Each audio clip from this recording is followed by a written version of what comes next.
buong mundo nagulantang nung batikusin ni former President Duterte na noon ay presidente ng Pilipinas ang mga sinasambang rebulto ng simbahang Katoliko. Ang Katoliko na ito will disappear in almost 25 years. Wala na.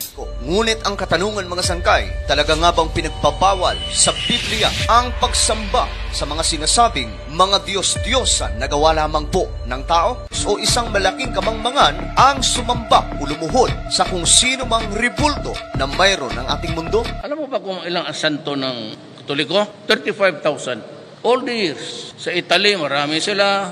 Pilipino, mayroon rin.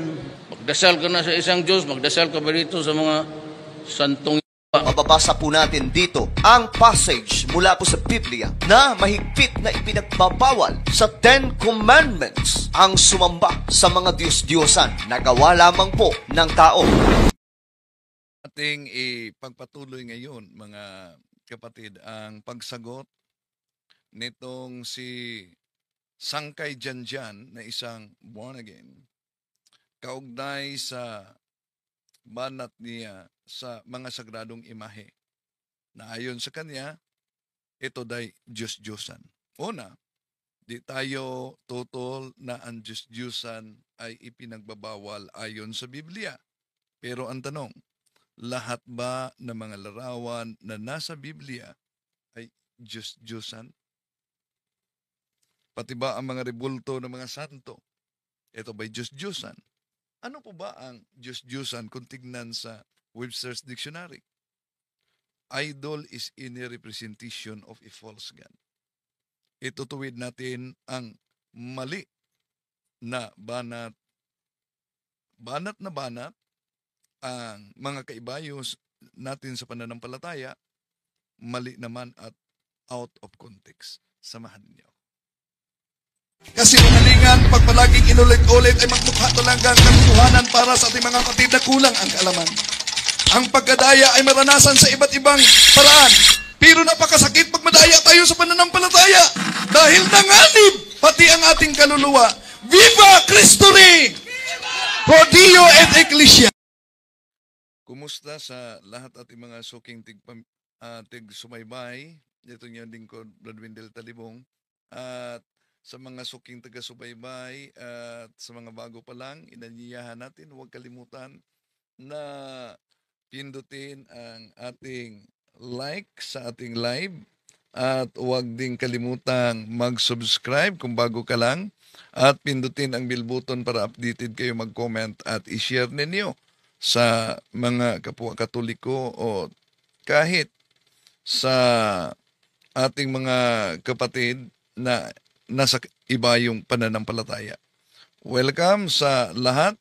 Di po natin layunin na saktan ang damdamin ng ating mga kapatid sa iba yung pananampalataya. Pero kung napansin ninyo na kahit nga noon pang panahon ni dating Pangulong Rodrigo Duterte, grabe ang banat niya sa simbahang Katoliko. At di naman niya binanatan yung kay Kibuloy, natural, kakampi niya, yung Iglesia ni Kristong Tatag ni Felix Manalo, natural, kakampi niya, yon. At ito ginagamit din na banat ni Janjan Sangkay na pahayag kung bakit si Duterte ay nagpahayag umano kaugnay sa Diyos-Diyosan ng simbahang Katoliko. Pero kung pakinggan natin ang sinabi ni Duterte diyan, malinaw po ang kanyang sinabi na yung pagpunta sa mga santo at paghingi ng panlangin, marami daw umano, dalangin ka sa mga santo, dalangin ka sa Diyos.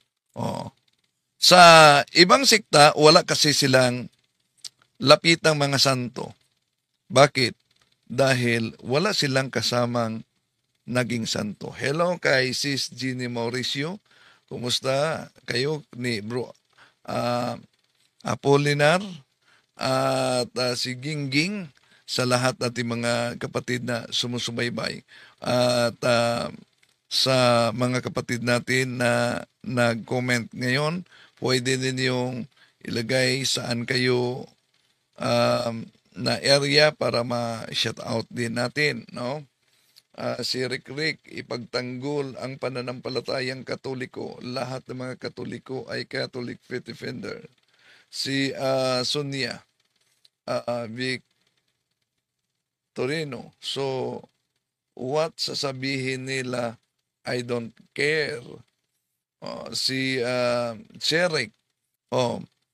Pero dapat mapaliwanag din natin ano ang tama na pananampalataya ng simbahang Katoliko kaugnay sa mga ikinakalat na chismis at pagmamamarites nitong ibang mga sikta. Dahil daming mga nabiktima sa maling akala. Una, na-memorya lang nila si Dule. Si Dule. Good afternoon, Brother Windel, watching from Hong Kong po. Na memorya lang nila yung ilang talata sa Biblia, abay binanata na ang pananampalatayang Katoliko. So, di na natin patatagalin pa. Eto, pakinggan muna natin si Sangkay Janjan. Buong mundo nagulantang nung batikusin ni former President Duterte na noon ay presidente ng Pilipinas. Ating tinatalakay ito kagabi pero di na tapos dahil pumasok tayo sa punto por punto. Kaya sasagutin natin ito ngayon. Ang mga sinasambang rebulto ng simbahang Katoliko. Ngunit ang katanungan mga sangkay, talaga nga bang pinagpapawal sa Biblia ang pagsamba sa mga sinasabing mga Diyos-Diyosan na gawa lamang po ng tao? Ay mahalaga po ang ating Una, lahat ba na gawa ng tao ay Diyos-Diyosan na mga larawan? Kung tingnan natin ang Harper's Bible Dictionary na ito'y sa ibang sikta talaga, ito ang definition sa Harper's Bible Dictionary, page 567, all idols are images, but not all religious images are idols. Kaya dapat ma-define nila ano ba ang Diyos-Diyosan. Pag ilo kay R.G. Diopino at Mary Manato,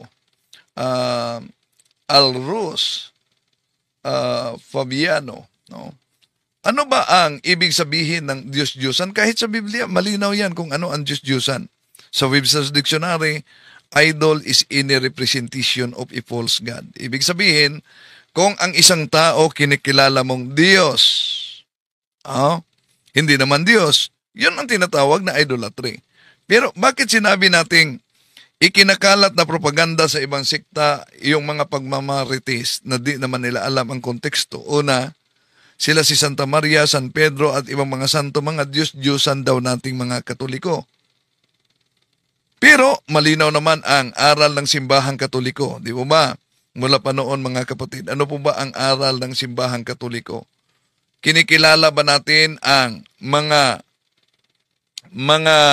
santo na mga Diyos? Sila si San Pedro, San Pablo, Santa Maria. Sila yung mga taong nagiging banal. Hindi mga taong nagiging Diyos. Kaya diyan pa lang sablay na ang interpretasyon nila.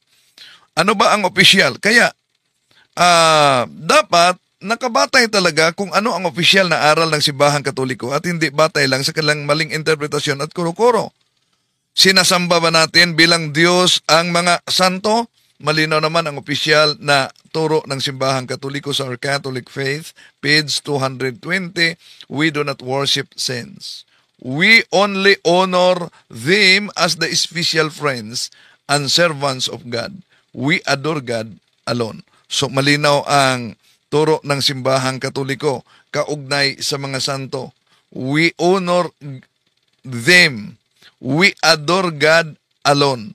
Kaya sa kanilang interpretasyon na marami tayong mga Diyos-Diyosan daw, mali yan. Dahil ang opisyal na aral ng simbahang Katoliko, ilan bang Diyos na pinaniwalaan ng simbahang Katoliko? Ito ang sinabi sa Catechism of the Catholic Church, page 152.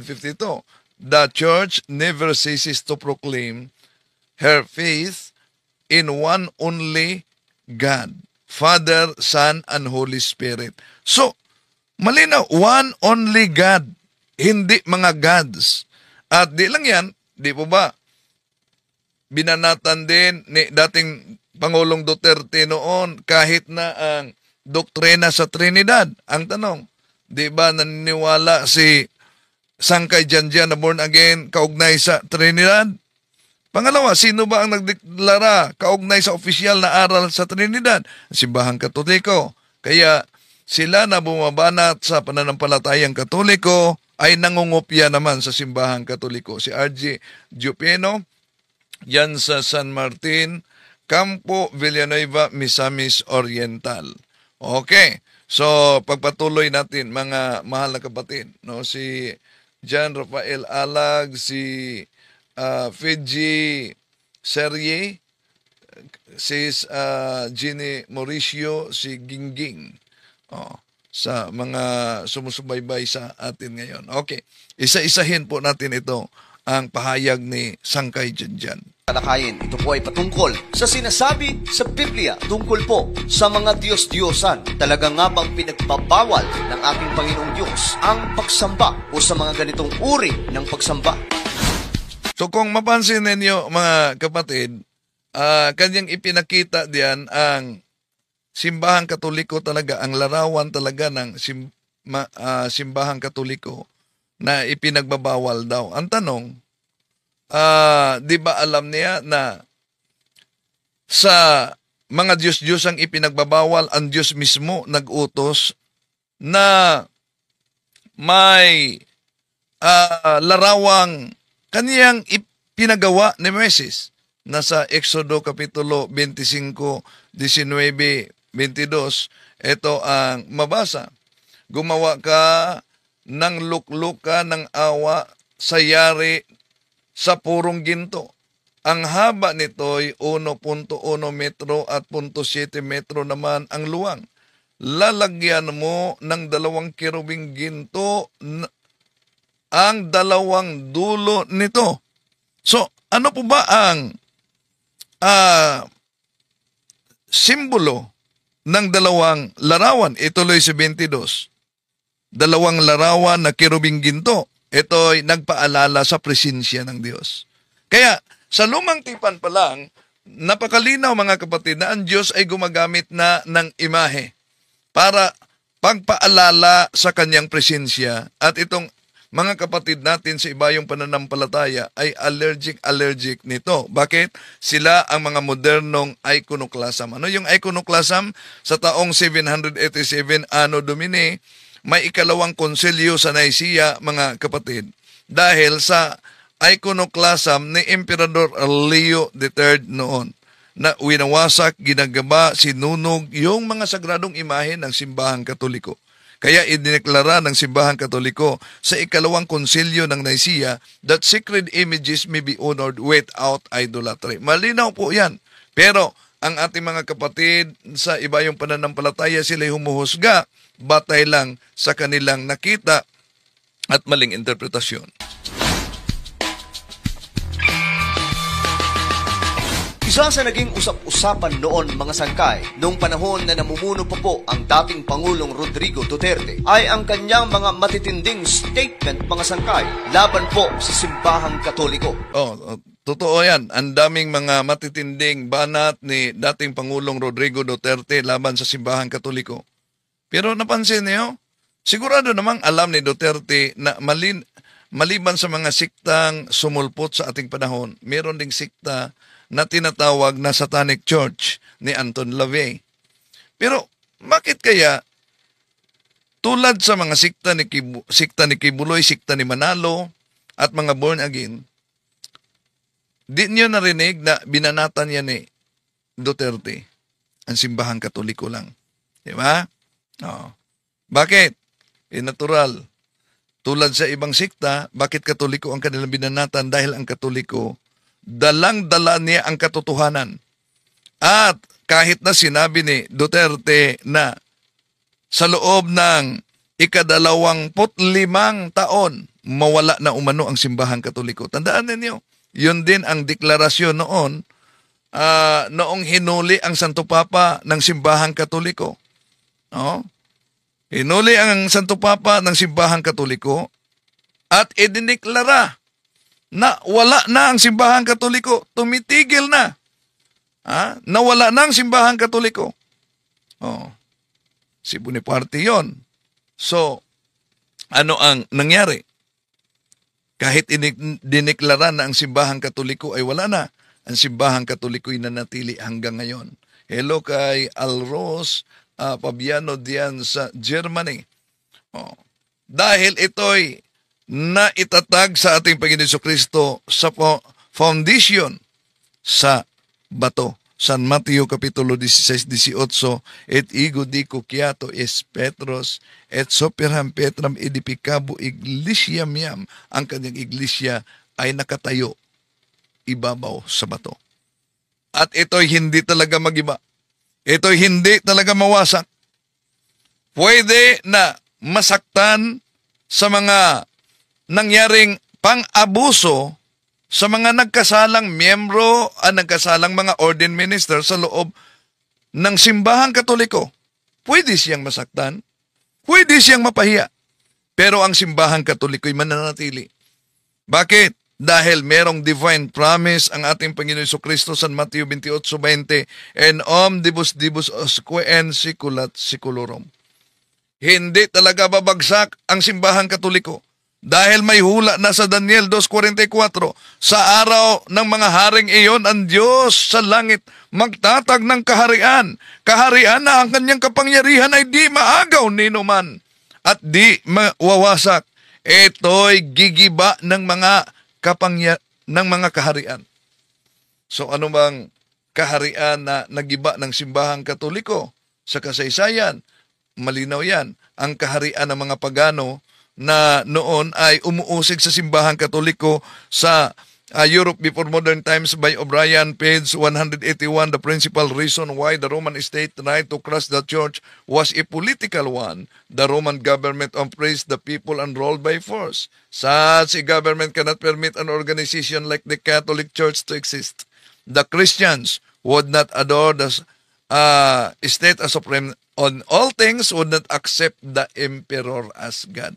Yun ang dahilan kung bakit inuusig noon pa. Pero ang dugo ng mga martyrs ay nagiging binhi ng ating pananampalataya. Tuloy natin si Sangkay Janjan. Lalong-lalo na po mga sangkay nung isiwalat niya po dito yung pagsamba sa mga Diyos-Diyosan na kung saan mga sangkay, ginawa po niya itong katawa-tawa sa kanyang mga statement. Ngunit sa statement... Una, wala namang sinabi si dating Pangulong Rodrigo Duterte na sinamba ng Katoliko ang mga Diyos-Diyosan. Termino lang yan ni Sangkay Janjan na vlogger. Ang pahayag niya ay malinaw yung panalangin para sa mga santo at lalapit sa Diyos, lalapit din sa mga santo. Di sinabing mga Diyos-Diyosan. Ng dating Pangulo, mga sangkay, ay malinaw na ipinapahayag ang kahalagahan ng kaalaman tungkol po sa mga rebultong ito. Ano nga ba? Tama, ang kahalagahan ng kaalaman tungkol sa rebulto. Dahil ang tanong, sa Biblia, lahat ba na mga rebulto ay ipinagbabawal ng Diyos? Yan ang tanong. No? Kung lahat na rebulto ang ipinagbabawal ng Diyos, mga kapatid, no? At may nag-message para sa atin. Alam niyo ano yung message niya? Ito, pakita ko muna sa inyo.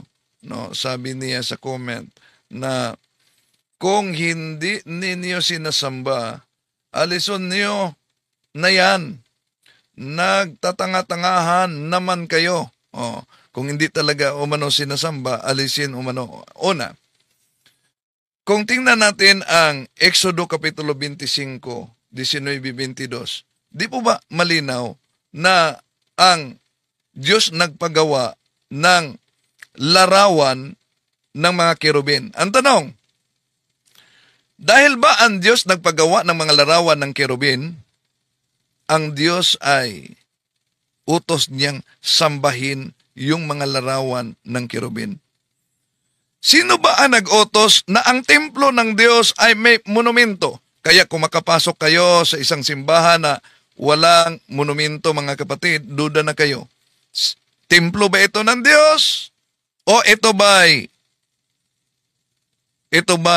isang budiga na nakatambak ang mga maling turo dahil sa maling interpretasyon.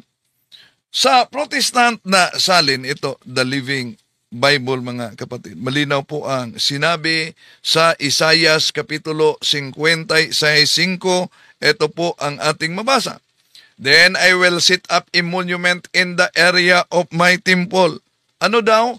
Protestant ito. I will set up a monument in the area of my temple.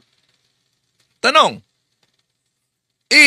kung ang layunin sa pagsabi ng Diyos, I will set up a monument in the area of my temple, yung mga monumento sa loob ng templo ng Diyos ay gawing Diyos-Diyosan. Bakit inutos niya na magawa ng monumento sa loob ng templo ng Diyos? Ang tanong, alam ba ito ng mga anti-katoliko? Ano po ba ang silbi sa monumento kung batayan natin ang Biblia ng Protestante, the Living Bible? Ano po ba ang silbi? Bakit meron talagang monumento? Pero, Diyos-Diyosan ba yan? Mas mabuti na silipin na din natin ang Joshua chapter 4 verses 6 up to 7, mga kapatid. We will use them to build a monument so that in the future, when your children ask, what is this monument for? You can tell them, it is to remind us that the Jordan River stopped flowing when the Ark of Covenant, when the Ark of God went across. The monument will be a permanent reminder to the people of Israel of this amazing miracle. Ano daw? Ang monumento, malinaw mga kapatid, na batay mismo sa salin ng mga Protestante, itong Biblia, imposible nila nabasa. Ano ang layunin ng monumento? We will use them to build a monument so that in the future, when your children ask, what is this monument? O ano ang sabi? The monument will be a permanent reminder to the people of Israel of this amazing miracle. So, malinaw mga kapatid na hindi pala lahat ng mga monumento diyan sa Biblia ipinagbabawal. Dahil may monumento, maliban sa tinatawag na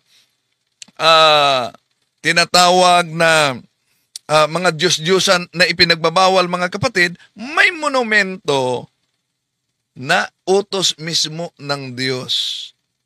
At yan daw ay magiging paalaala sa milagro ng Diyos. Tuloy natin, si Sangkay dyan. Talaga ang totoo, mga sangkay, talaga nga bang ipinagbabawal sa salita ng Diyos o isang malaking kamangmangan ang sumamba o lumuhod sa kung sino mang ribulto na mayroon ng ating mundo? Alam mo ba kung ilang ang santo ng Katoliko? 35,000. All the years sa Etong sinabi ni Digong na 35,000, hindi yan totoo. Bakit?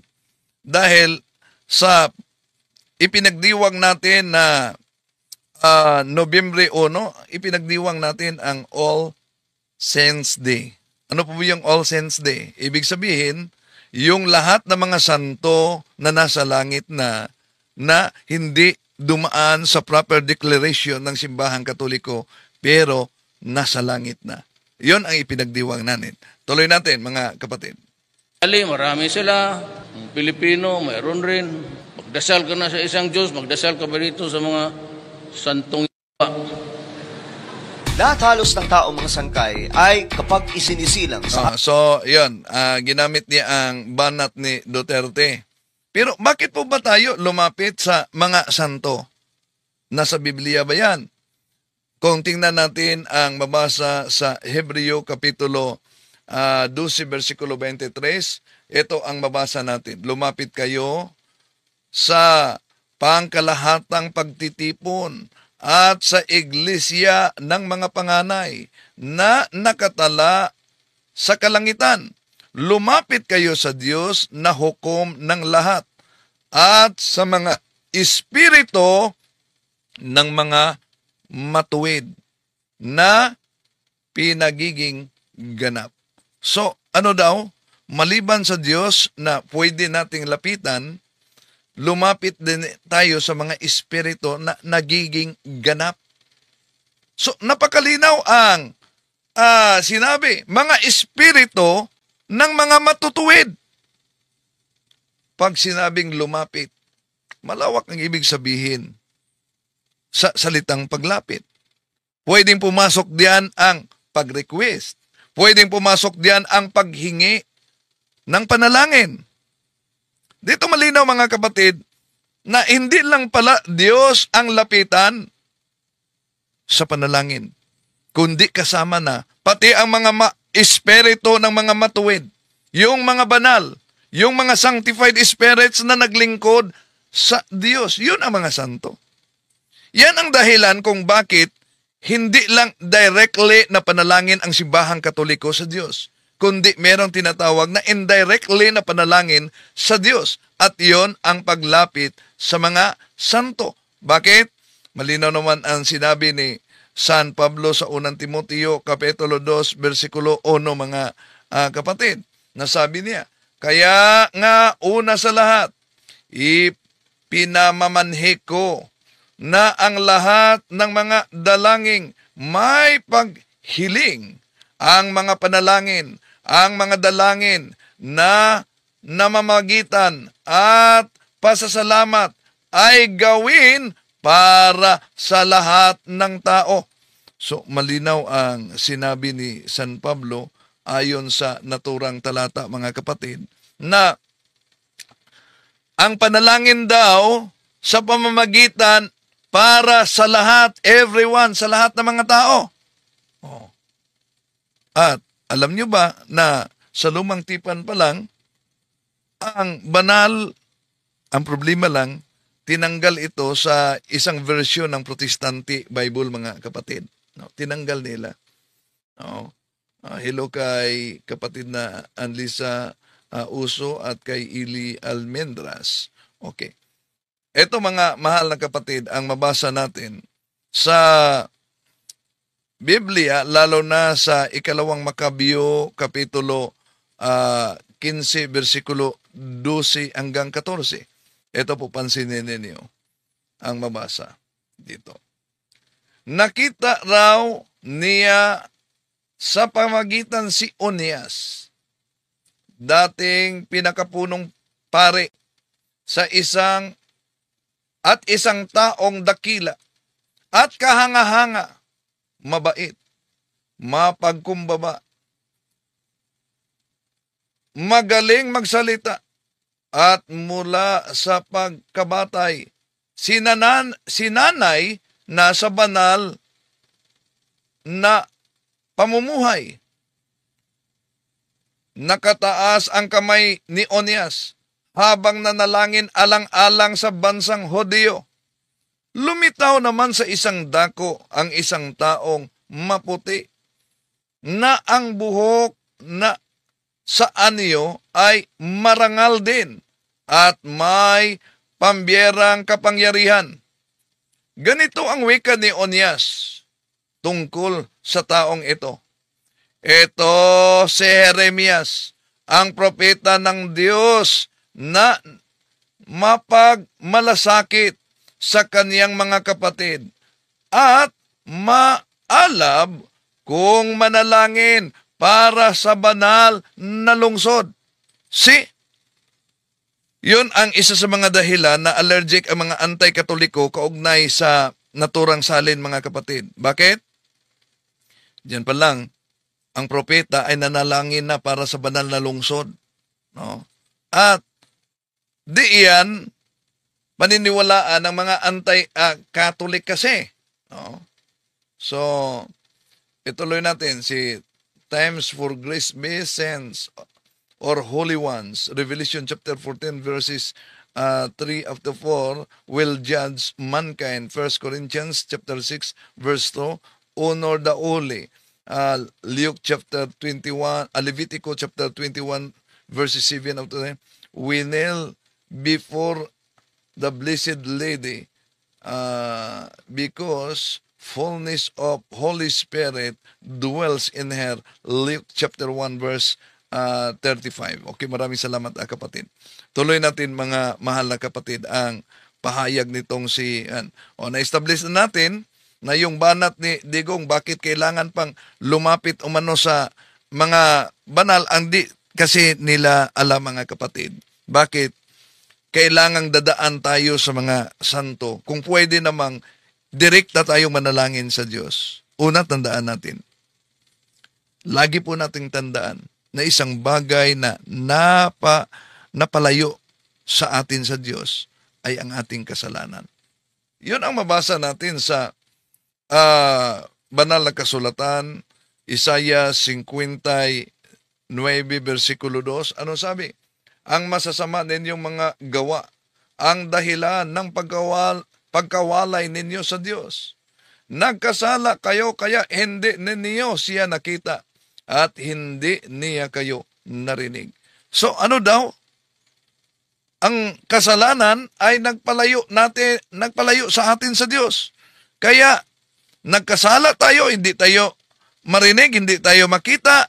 Ito ang dahilan na lalapit tayo sa mga banal. Bakit? Santiago Kapitulo 5, versikulo 16. Kaya't ipahayag ninyo sa isa't isa ang inyong mga kasalanan at ipanalangin ninyo ang isa't isa upang kayo'y gumaling. Ang panalangin ng taong matuwid ay makapangyarihan at mabisa.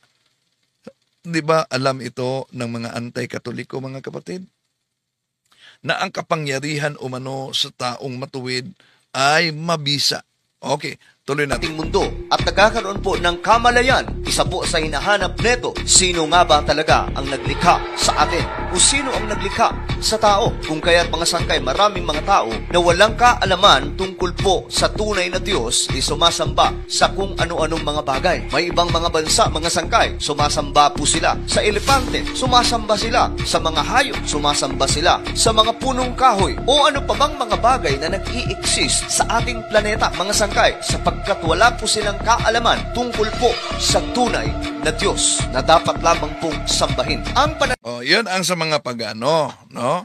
Pero sa simbahan Katoliko na siya ang tunay na tatag ng ating Panginoon Jesucristo, kahit sa lahat ng mga kasaysayan pinatunayan yan. Kaya ang ating silo kay si Dori Rocha, si Lucita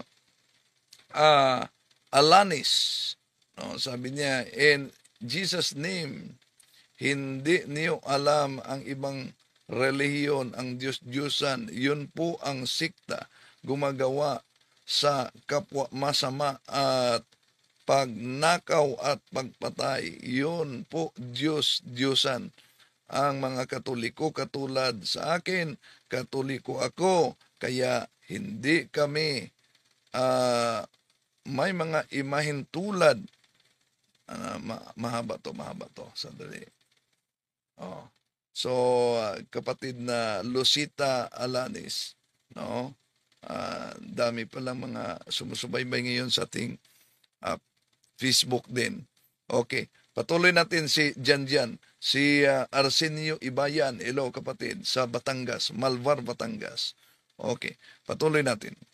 Pananampalataya ng mga Kristiyano ay nagmula po ito sa pananampalataya ng mga Israelita. Unang mga Hudyo sa panahon po natin ngayon. Ang mga Hudyo o Israelites, mga sangkay, ang naunang mga tao na tinawag na bayan ng Diyos na pinakamamahal ng ating Panginoon. Sila po ang nakakaalam sa tunay na Diyos. Kung papaano po sila sumamba, mga sangkay, makikita po natin na hindi po sila gumagamit ng anumang ribulto o anumang mga bagay na inanyuan lamang po ng isang tao. So, well, ang sabi ni Sangkay Janjan, ang mga Israelita daw umano di gumagamit ng mga ribulto. Iwan ko kung siya ba ay inosente sa nauna nating nabasa, mga kapatid, sa Biblia. Sino ba itong inutusan sa lumang tipan? Halimbawa, ito, ibalik natin, mga mahal na kapatid, ang mabasa sa Isaiah Kapitulo 50, Isaiah 50, 5. Ito po ang mabasa. Ito'y utos, una, sa mga Hudyo. I will set up a monument in the area of my temple. Oh, bakit may monumento? Sino bang inutusan nito? Kung ituloy natin sa Joshua chapter 4 verses 6 up to 7. We will use them to build a monument so that in the future when your children ask, what is this monument for? Oh, ituloy natin. Sabi the monument will be a permanent reminder to the people of Israel of this amazing miracle. Ngayon, ang tanong, sa Ezekiel 41:17-22, ang templo ng mga Hudyo, ang templo ng Diyos, di po ba may mga larawan? Oh, hello kay kapatid na Ninita Kadiog diyan sa Mountain Province, lalo na sa Baongko Mountain Province. Kumusta? Miss na natin yung mga kapatid natin diyan. No? Okay, tuloy natin. Kung ang Israel, mga sangkay, ay hindi gumagamit ng anumang rebulto, bakit may iilang simbahan, mga sangkay, na ginagamit po ang mga gawa ng tao para... Ona, kung ang Israel umano hindi gumagamit ng rebulto, ito'y tinatawag na misleading, mga kapatid. Bakit misleading? Ibago lang natin nabasa sa Biblia ng Protestante na ang Diyos mismo sa templo niya, I will set up a monument in the area of my temple. Sa Protestant na salin, Isaiah 19:19, maliban na ang Diyos nakasulat na magawa ng altar, magawa ng monumento sa Panginoon. O kaya misleading talaga. Ang tanong, bakit sa kasalukuyang panahon ang tunay na iglesia, ang simbahang Katoliko, ay may mga larawan? Una, noon pa man sa lumang tipan, anong ang nakaukit sa loob ng bahay? Ito mabasa natin sa unang mga hari, Kapitulo 6, versikulo 29. At kaniyang inukitan ang lahat na panig ng bahay sa palibot ng mga ukit ng larawan ng mga kirubin at ng mga puno ng palma at ng mga bukang bulaklak sa loob at labas. Ano daw? Ang bahay ng Diyos ay inukitan. Ayon sa mga hari, Kapitulo 6, versikulo 29, ng larawan, monumento ng kirubin at may puno ng palma. Ang tanong, ano po bang kaugnayan nitong bahay ng Diyos sa hula? Sa unang mga hari, Kapitulo 6, versikulo 29, sa bagong tipan, ang bahay ng Diyos, walang iba, unang Timoteo, Kapitulo 3, versikulo 15, ang bahay ng Diyos, ang iglesia ng Diyos, haligi at suhay ng katotohanan. Kaya kung ang bahay ng Diyos, mula pa sa lumang tipan, may hula na, banal na hula sa unang mga hari, Kapitulo 6, versikulo 29, na ang bahay sa Diyos ay may mga nakaukit na larawan at ng mga kirubin. Hindi lang yan, may mga punong palmera. Ano po ba ang simbolo ng punong palmera? Natural, wala pa mga taong santo tulad sa ating panahon nila San Pedro, San Pablo. Kaya, yan ay ginagamit na simbolo yung puno ng palma. Dahil sa Awit Kapitulo 92, versikulo 12, ang puno ng palma ay sumisimbolo sa mga banal na tao. Yan. Kaya mali po ang sinabi na ang mga Hudyo daw walang ginagamit na rebulto. Rebulto sa mga banal, meron. Bakit? Baka di nila alam. Tingnan nyo ang ikalawang hari, Kapitulo 23, versikulo 15. Hello kay Rachel dyan sa Dubai. Anong mabasa diyan? Malinaw ang mabasa diyan na utos ng Diyos na wasakin ang lahat ng mga rebulto ng mga Diyos-Diyosan. Sunugin at gibain. Pero alam nyo ba, ipatuloy sa 15:18, 16:18, sabi diyan ni Propeta Josnias, sino yang monumento na nakatayo? Sabi ng mga tao, monumento niyan ng propeta. Anong sabi ni Propeta Josnias? Huwag niyong galawin. So, ibig sabihin, hindi lahat ng mga monumento ang ipawasak at ipasunog. Ang monumento ng propeta ay huwag niyong galawin. Imposible, kundi nila yan nabasa. Mga kapatid, sa mga born again, tulad ni Sangkay Janjan, di po ba? Okay.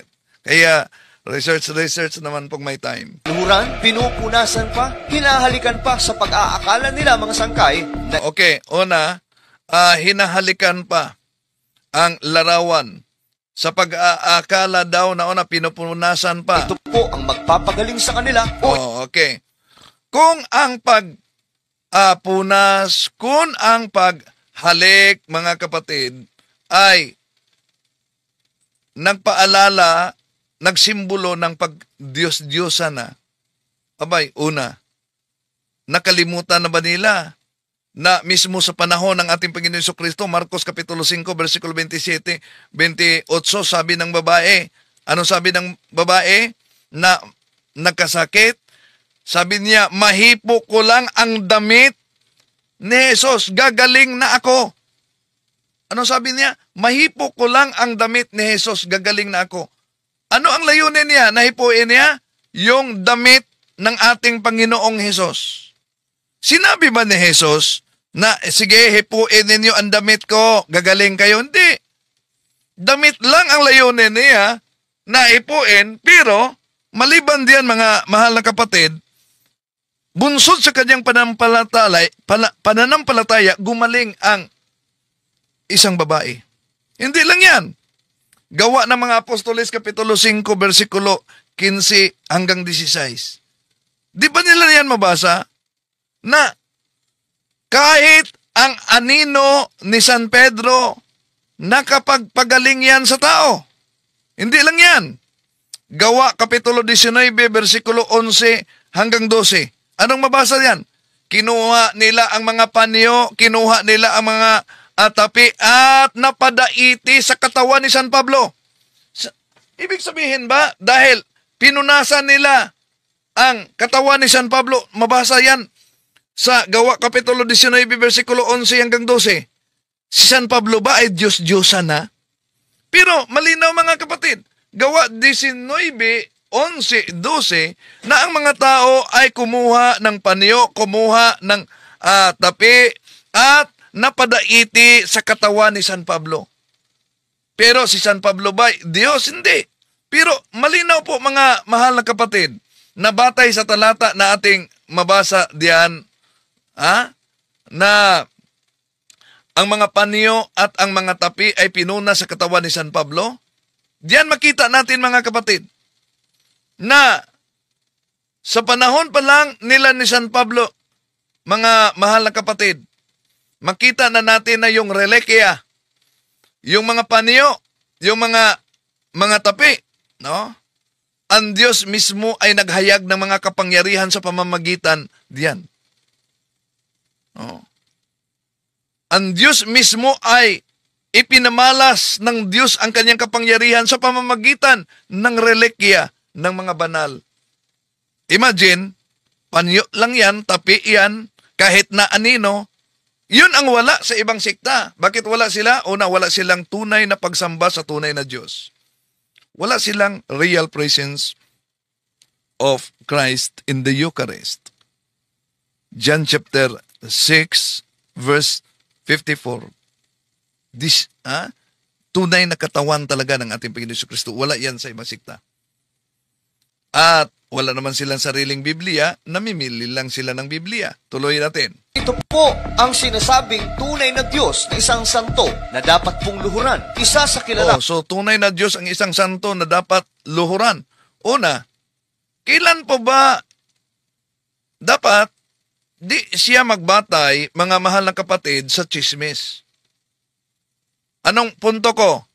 Kung para kay Sangkay Janjan ang mga santo ay tunay na Diyos, maglatag siya ng aklat katoliko. Ito po, mabasa tulad sa mga iglesia ni Cristo na minamagic yung mga aklat katoliko, di ba? Natatag ni Felix Manalo, ito po mabasa sa aklat katoliko na inaamin talaga nila na Diyos ang Panginoong Hesukristo. Naalala niyo ang iglesia ni Cristo, gumagamit sila ng aklat na binubuking natin na lumabas ang pahina, di ba? O dapat, ganyan. No? Ganyan talaga. Di batay lang sa interpretasyon. Halimbawa, ang mga Israelita noon, o sabi niya, hindi lumuluhod umano sa imahe o larawan. O sige nga, ating tingnan kung wala bang mabasa sa Biblia. No? Na ang mga Israelita noon ay lumuluhod sa harap mismo ng mga larawan. Malinaw ang ipinagbabawal na Diyos-Diyusan. Nasa Deuteronomio Kapitulo 4, versikulo 17, kung anong uri ng mga Diyos-Diyusan. Eto, mga mahal na kapatid. Deuteronomio 4, 17, 19. Hayop sa ibabaw ng lupa, ibon, ng anumang gumagapang o anumang isda. Huwag ninyong sasambahin ang araw, buwan, bituin, o alinmang bagay sa kalawakan sa nanilalang ni Yahweh para sa tao. Yun ang mga Diyos-Diyosan. Pero ang tanong, ang larawan ba ng mga ang mga larawan ba ng mga santo, mga kapatid, ay Diyos-Diyusan? Oh. Yun ang akala nila, na Diyos-Diyusan ang larawan ng mga santo. Bakit? Una, wala namang mabasa sa Biblia na ipinagbabawal ang paggawa ng mga larawan ng mga santo, di ba? Utos ng Diyos. Anong utos ng Diyos? Utos ng Diyos sa Biblia na ang mga anghel ay gawan ng imahe o larawan. Ang mga anghel ay banal. At ang Diyos nag-utos na ang mga anghel gawa ng monumento. Therefore, ang monumento, mga kapatid, ang templo ng Diyos, lagyan ng monumento sa mga banal. Okay. Ito pala.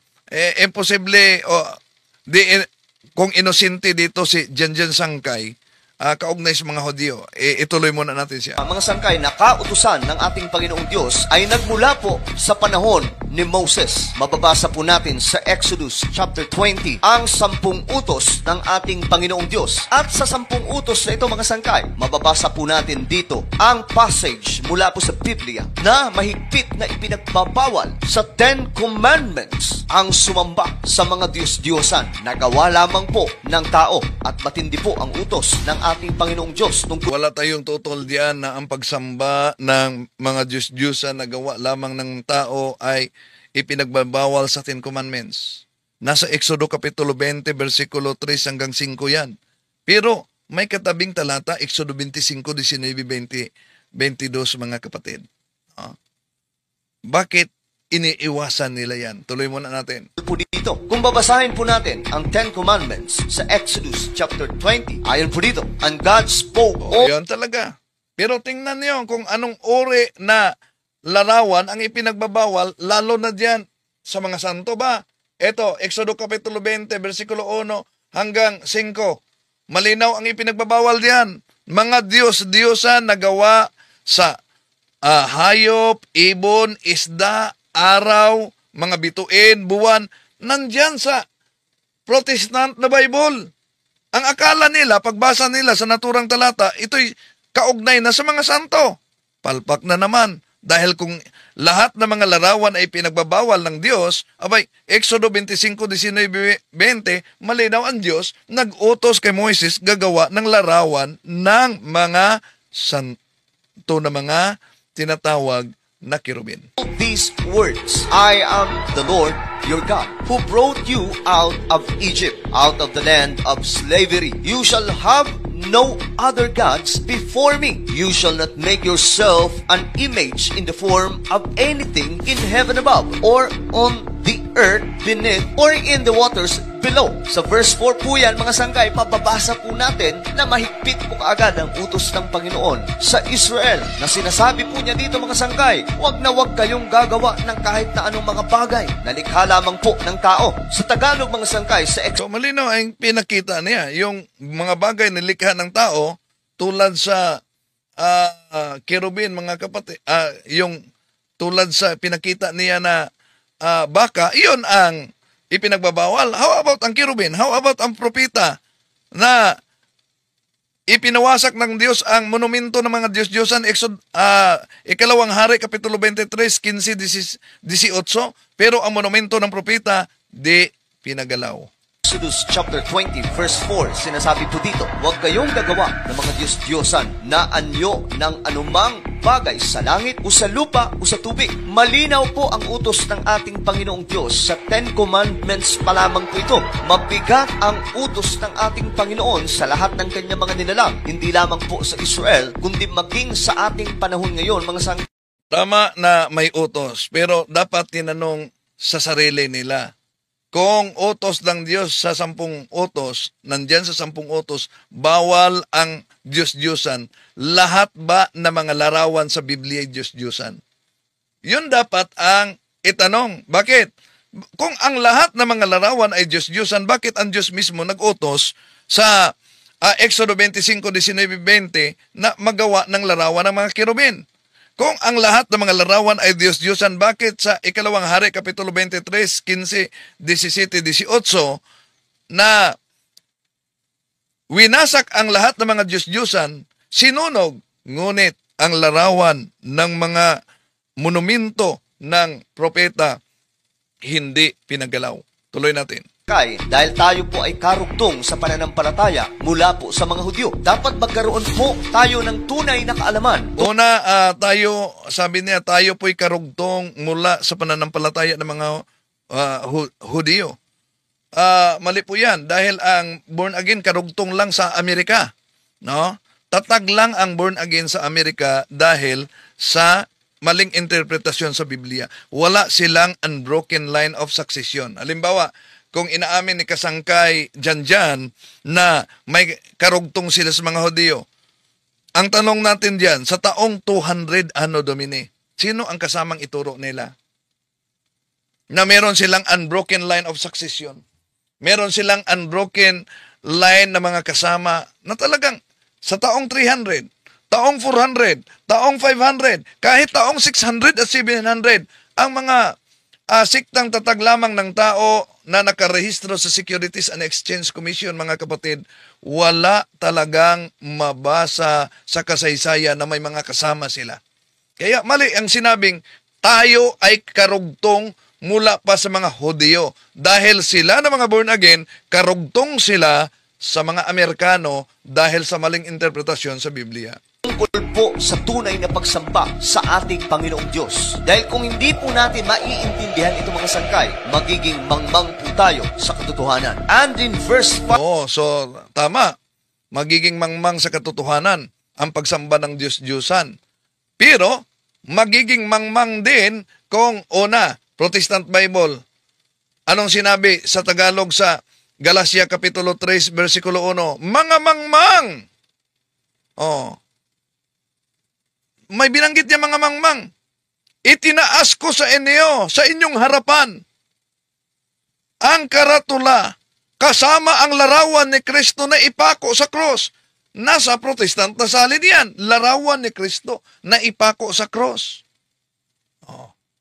So, ginamit natin ang iba't ibang salin, mga kapatid. Hindi ibig sabihin na ang ating pananampalataya ay Bible alone. Kundi, ginamit natin dahil upang bigyan natin sila ng kasagutan sa gusto nilang mabasa letra por letra. Dahil meron silang mga pagbabasa, pinipili lang nila, di ba? Okay, tuloy natin. Mga sangkay, sa 10 Commandments sa Exodus chapter 20, sinasabi po dito, "You shall not bow down to them or worship them, for I, the Lord, your God, am a jealous God." Mapanibughuin daw po ang ating Panginoong Diyos at wag na wag daw po tayong gagawa ng kahit na anumang bagay, mga sangkay, na inanyuhan lamang po o gawa lamang po ng tao. At Ang tanong, kung ito ay tumutukoy sa lahat na larawan, yun po bang utos ng Diyos sa Exodo Kapitulo 25, 19-20, hindi ba yan gawa ng tao? Yun po bang Exodo 25, versikulos 19 hanggang 22, hindi ba yun inanyuan? Isip-isip naman pong may time. Nabanggit pa po dito, mga sangkay, na kahit na ano daw pong mga bagay na galing sa langit o galing sa lupa o maging sa kailaliman ng karagatan, wala pong gagawa ng kahit na anong ribulto o Diyos-Diyosan. So malinaw yan. Pero ano po ba yung ore? Dapat research naman pag may time. Malinaw binanggit dito sa Protestant Bible. Exodo Kapitulo 20, versikulo 3 hanggang 5. Anong ore yung Diyos-Diyosan na nasa itaas, di pwedeng gawan? Pakisilip naman ang nakasulat dito. Yung araw, buwan, mga bituin. Yung mga ibon, yung mga isda, yung mga hayop, nandyan. Ang akala nila, nabasa nila, dahil ipinagbabawal sa ibang salin, ang nakasulat lang, mga Diyos-Diyosan na nasa langit, nasa lupa, nasa ilalim ng tubig. Ang akala nila mga santo na yan. Pero dito sa version ng mga Protestante, the Living Bible, booking sila. Tuloy natin. At dahil ito ang kanilang pinaghuhugutan talaga, Exodo Kapitulo 20, versikulo 3 hanggang 5, mga kapatid, na huwag gagawa ng anumang larawan na nasa langit. Palagay natin, anumang larawan. Ang tanong, bakit sa Exodo Kapitulo 25, versikulo 19-22, ang Diyos mismo nag-utos kay Moises, gagawa ka ng larawan ng mga kirubin. Ang sa kirubin ba, hindi ba yan nasa langit? Kaya, research naman pag may time. Malinaw na malinaw po talaga sa 10 Commandments pa lamang na ang utos ng ating Panginoong Diyos mahigpit na pinagbabawal ang pagsamba o pagluhod sa anumang mga Diyos-Diyosan. Subalit, mga sangkay, mayroon pong yun. Ang pagluhod sa anumang Diyos-Diyosan ay ipinagbabawal yan. Ang tanong, dahil ipinagbabawal ang pagluhod sa mga Diyos-Diyosan, may babasa ba tayo sa Biblia na may lumuhod sa harap ng isang banal na tao? Yun bang pagluhod o pagyukod? Ibig ba sabihin pag Diyos na, mga kapatid? Maraming basihan sa Biblia na hindi lahat ng mga pagluhod ay nangangahulugang pag Diyos na, kundi ito'y nagpakita ng isang paggalang o pagrespeto. Halimbawa, tulad sa Judith Kapitulo 14, versikulo 7. Ito mabasa natin, mga kapatid. Itinayo nila siya at siya'y nagpatira pa sa paanan ni Judith bilang pagbibigay galang. Ang papuri sa inyo ay aawitin sa lahat ng kampo sa Huda at sa gitna ng mga bansa. Manginginig sila kapag marinig ang inyong pangalan. So, ano daw ang mabasa diyan, mga kapatid? Nagpatira pa sa paanan ni Judith. Kaya, tao ito, si Judith, hindi yan Diyos. Pero makita ninyo, nagpatira pa sila. Ang tanong, dahil po ba nagpatira pa sila? Yun bang si Judith, Diyos na? Hindi lang yan. Josue Kapitulo 7, versikulo 6. Anong mabasa natin? Si Propeta Joshua at ang mga leaders ng Israel, sila'y nagpatira pa at lumuhod sa harap ng Ark of the Lord, the Ark of Covenant, hanggang gabi. Asan sila lumuhod? Tingnan niyo sa Josue Kapitulo 7, versikulo 6. Sa harap ng